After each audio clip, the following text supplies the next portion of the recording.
I'm Charlie. Welcome to Moving Home with Charlie, and thank you for coming. Charlie Landingrop in Sussex is the founder of Best Agent and presenter of Moving Home with Charlie. If you want to find one of these guys, look out for those compassionate professionals. All estate agents are not the same. So Charlie, what would be your advice for people interested in buying new builds right now? Don't overpay. Do buy, but don't overpay. That's why I say disregard the guff. Read into the numbers and look, and it's buried. The bad news is buried in the small print, okay? Good evening, everyone. Welcome to the Property Press Awards. They may or may not be telling the truth, but you should form your own view. Get out and view, get out and view, get out and view. You cannot be in a position to make offers and have no offers accepted if you're not viewing. Just be out there viewing. Pay attention to the back of the class. If you've not been watching my videos, I did one just a couple of days ago. Disregard the guff, guys. Good morning, everybody. I need a break. This is supposed to be a Best Agent YouTube channel live stream, not Moving Home with Charlie. I am simultaneously broadcasting this on the Best Agent channel at the last minute. It's why I'm a couple of minutes late. So this is a bonus Moving Home with Charlie live stream. This is actually Wednesday morning's Best Agent breakfast show. This is a broadcast intended just for estate agents.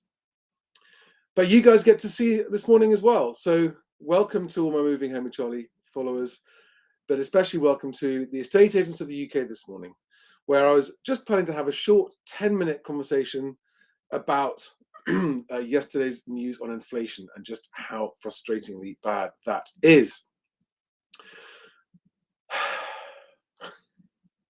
I hope you've all got a tea or coffee this morning.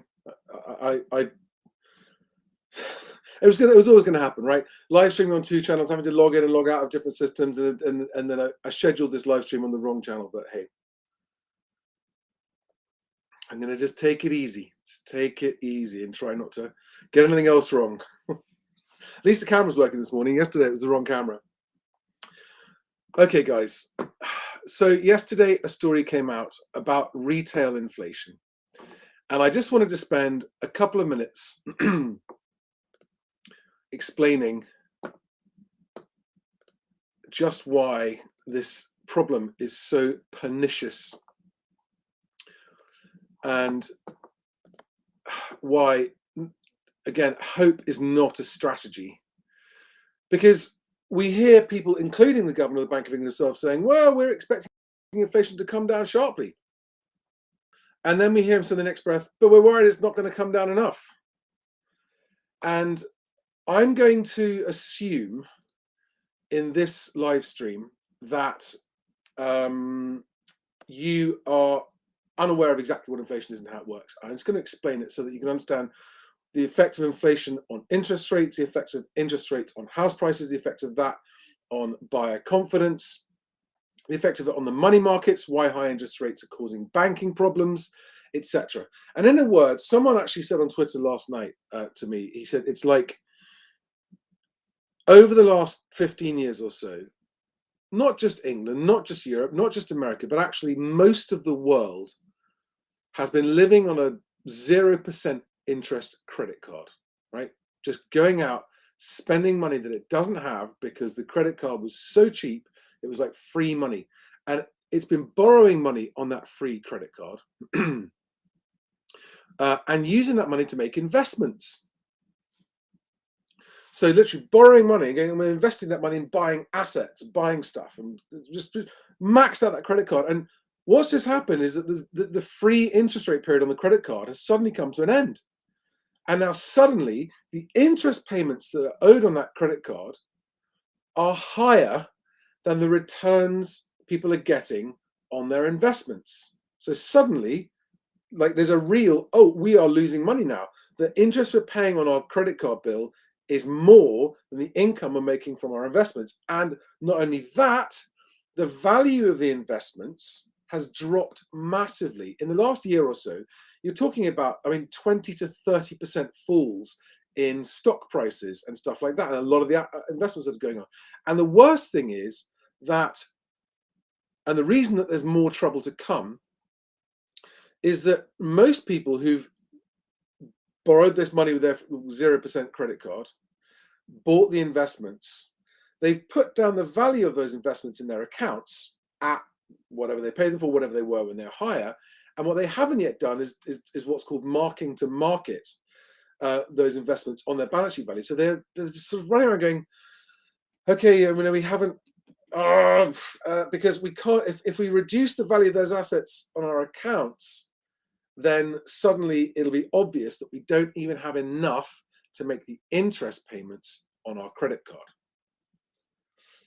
And the reason why inflation makes this problem worse, and by the way, guys, if anyone's in any doubt, every single day, almost every single day on Property Industry Eye, there is a report of either an estate agency buying out another estate agency or an estate agency closing. And in fact, there are stories, both of those stories exist on Property Industry Eye today. And there's a story out that says that transaction volumes are now down 25% compared to December 2021, so just over a year ago. Transactions are already down. And I know that there are some people out there going, but hey, transaction volumes are as good as they were last September. Well, they were already a long way down last September. And in the Southeast, according to the article, they're now 30% down transaction volumes. And this is for the benefit. If you are tired of me being a gloomy doom monger and it annoys you, don't listen to this next part, because I'll spoil your day. I don't want to spoil anyone's day. I'm only doing this for anyone who's actually just open-minded and wants to know whatever's happening. I want to know because I want to be prepared for whatever's happening. Okay. The longer inflation stays high, the longer and higher interest rates will have to go. It's basically that. And that's based on the Bank of England's own stated policy. Their policy is not economic growth. Their responsibility is not economic growth. Their responsibility is inflation. First and foremost, is keeping inflation down. So, and there are critics on both sides. Some people said that we're in this mess because they didn't start gradually rising interest rates soon enough. And actually, they've all but admitted that. Other people are saying, well, actually, the same people saying they now haven't raised them high enough to hit inflation hard enough. And as we know, last week, there was a surprise shock in the headline inflation, jumped up to 10.4%. And yesterday, this is what the story that came out yesterday everywhere, is that it's supermarket inflation. So it's the inflation that's actually hitting consumers the hardest. And not only is at record highs, but it is forecast to increase. All right, so the link to this story is below in the description. But it does say here somewhere, look at that. All right, that's over the last 14 years. And they're saying that supermarket inflation has not yet got as high as it's going to get. So whatever the bank's headline inflation says, just go rid of this now. Whatever the CPI, the official government inflation figure, is coming out, it's nowhere near as high as actual inflation. And actual inflation for consumers has not yet finished its horrible route. And inflation coming down doesn't mean prices are coming down. It means that prices are going up, but not as fast. But prices are going up at their fastest rate in 45 years. Let that sink in, right? As at this month, prices are going up at their fastest rate in 45 years, thereabouts, not including the small spike of October, I think, last year. Everybody hopes it'll come down. But the problem is that in order to fight inflation, in order for people to not be poorer, in order for wage growth not to be shrinking, everyone's got to have pay rises. And everyone's having pay rises. The pay rises aren't enough to keep up with inflation on average, but the pay rises are making inflation worse. Because pay rises are giving people more money to spend, and that's keeping prices artificially high. And some people are saying, well, it's profiteering by the supermarkets. And some people are saying, well, it's early retirement. How dare you retire early? Because now inflation's all your fault if you retired early, you horrible thing. And some people are saying, well, it's because house prices went up so high that people are being able to. And I don't know if any of those are true or not true, but they're frankly pointless. That's just finger wagging finger pointing, blame. It's not going to, you can't go out to anyone who retired early and blame them for retiring early. Who wouldn't want to retire early if you're doing work that you don't enjoy? So what is the purpose of this? What's my message here? Am I just here to ruin your Wednesday morning? No, I'm here to point out that as an estate agent, if you want to appear and come across as informed to your sellers and to your buyers, nothing makes you look more foolish than saying everything's going to be fine. It's just going to be fine. No, inflation's coming down. This problem's almost gone away. The housing market's coming back. It's recovering. And I'm not saying that you should be predicting things are getting worse. I would, if I was an estate agent advising clients on what they think is going to happen in the economy because they're asking, I would say it's very difficult to tell. There's a lot of hope that's going to get better, but unfortunately the actual indicators coming out at the moment aren't helping. So we can't see any significant improvement anytime soon. And just, it is completely legitimate to sit on the fence. It's not fair to expect anyone to know what's going to happen in the economy. I mean, you can see what's going to happen in the next 3 or 4 months in the economy. That's pretty clear because these financial indicators take a while to feed through, and actually house prices take a year to catch up with what's happening in the economy. So why do I think house prices are going to keep falling? Because what's happening in the economy today, all the indicators are getting worse. Wage growth or wage shrinkage is getting worse. Inflation has not yet begun to come down. Unemployment is starting to increase, and redundancies are starting to increase. And all of these things, and interest rates are still going up. And all of these things will take a full year to feed through into house prices. All right? Actually, Housing Stig and I have been talking about something he's been working on, which I'm very excited about, which is it's basically going to well, we'll see, right? The guy's a bit of a genius. I think he may well have come up with something that's the most accurate predictor of house prices ever.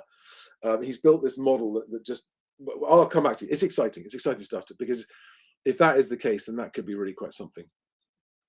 So guys, what does it mean for you agents out there today? It means, it doesn't change anything today. It means don't have false optimism. You're only going to make yourself look foolish if you have false optimism. By all means have hope. There's nothing wrong with hope, right? Hope is not a strategy, but hope is sometimes all we've got. Be hopeful, but do not, without evidence to back it up, say everything's going to be fine. Our house prices aren't going to be fully. Yes, your local market you might know better than other people, but I'm just cautioning you, as I did last August when I said don't be a downturn dummy. Of people last August saying there's not going to be a downturn. No, everything's going to be fine. And yeah, you're not looking very clever now if that's what you said last time. And I'm warning that although things aren't going to be getting much worse, I'm not saying, hey guys, things are bad, but they're going to get worse. I'm not saying that. I'm saying they're going to stay like they are at the moment for some considerable time yet. Even if inflation starts to come down later this year, which it almost certainly will, it doesn't matter, because if it comes down from, let's say, 10% to 8%, people go, way, inflation's come down by 20%, from 10% to 8%. Inflation is still crippling for the economy, right? So you don't be one of those people that thinks 8% inflation is a good thing. It's not. It's heading in the right direction, but it is still prices going up 8% year on year, eating up any house price rises. So taking away. So at the moment, right, with inflation at 10%, it means if your house price went up nominally 10% the last year, in real terms, it hasn't gone up at all, right? It just hasn't gone up at all.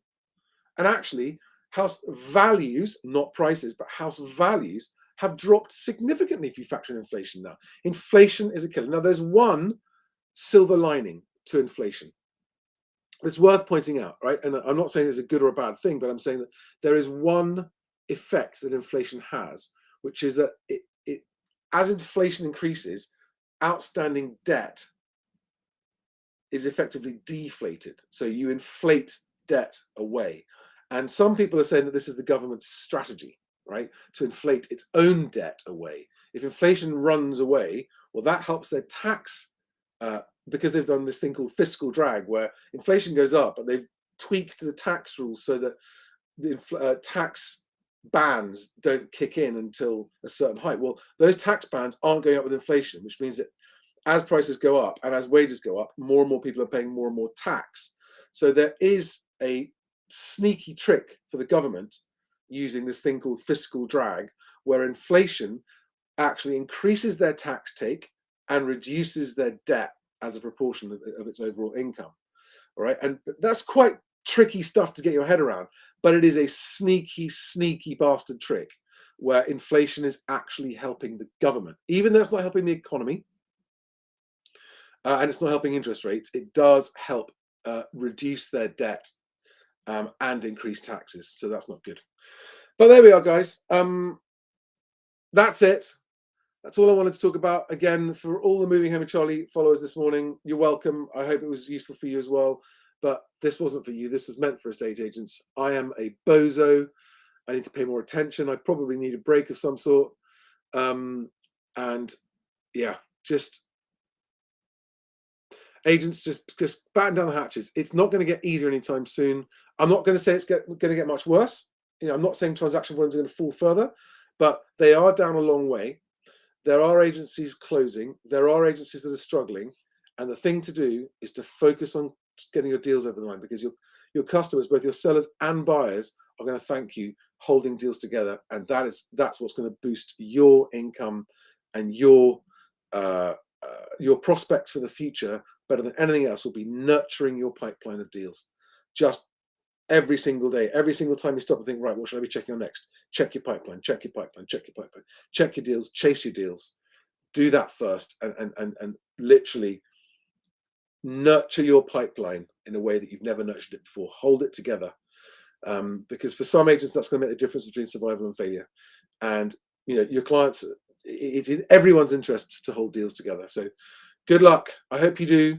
And if you are not yet, if you want to join the private Best Agent WhatsApp group, send me a private message on LinkedIn. If you are an estate agent, it is strictly estate agents only. It is a private, safe space for estate agents to discuss best agents' plans to improve things for movers and agents alike. And we'll get you into that group. And it's about to launch imminently. Have a great day, guys. Do we have any agents in here? I should think, with all of the movers screaming away there in the... Yeah, I think agents keeping a quiet profile this morning. Hi guys, good morning everyone. Matthew, Catherine, Ian, Tired, Gunnosaurus, James, Thomas, Mad Mountain Man, Jamie Jones.